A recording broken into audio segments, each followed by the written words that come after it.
আমি ছোটোবেলা থেকেই ব্রাজিল টিমকে সাপোর্ট করি। এখন পর্যন্ত যতদূর দেখছি আমার কাছে মনে হয় প্রত্যাশা বাড়াচ্ছে। আমার মনে হয় এবার তারা অনেক দূর যাবে। আমি ছোটোবেলা থেকেই ব্রাজিল টিমকে সাপোর্ট করি। তবে আনফর্চুনেটলি আমার একে তো সিনেমা রিলিজ ছিল, এরপর আমার কিছু পারিবারিক জটিলতা গিয়েছে এর মধ্যে, যার কারণে আমার আসলে একেবারেই সময় হয়নি কোনো খেলা ঠিকমতো দেখবার। আর খেলাগুলো এমন সময় হয়, বিশেষ করে ব্রাজিলের খেলা প্রায় প্রত্যেকটাই মানে কালকে না দুদিন আগেও হচ্ছে ভোর 4টায় ছিল। তো অতক্ষণ পর্যন্ত আমি আসলে চোখ দুটো আমার আলাদা রাখা যায় না, চোখের পাপড়ি দুটো, তো ঘুমিয়ে পড়তে হয়। বাট সকালে উঠেই প্রথম কাজ যেটা করি সেটা হচ্ছে আমি হাইলাইটসগুলো দেখি। সো সেভাবে ফলো করবার চেষ্টা করছি। এবারে ব্রাজিলের খেলা নিয়ে কতটুকু প্রত্যাশা? ভালো, এই পর্যন্ত তো ভালোই।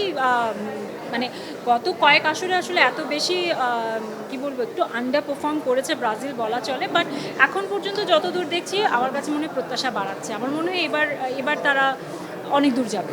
নেইমার লাস্ট ম্যাচে খেলেছেন, নেইমারকে নিয়ে that I was very excited and thrill যে নেইমার, আমার একটা সংশয় ছিল তার ইনজুরির কারণে সে আদৌ এই ওয়ার্ল্ড কাপে খেলবে কি না, বাট সে খেলেছে এবং আশা করি সামনেও খেলবে। He is always a treat to watch on the field. ব্রাজিলের যারা সাপোর্টার রয়েছে তাদেরকে 7 আপ বলে খেপানো হয়, এমনকি 7 আপ দিলে খেতে চায় না। আপনি 7 আপ খান কিনা?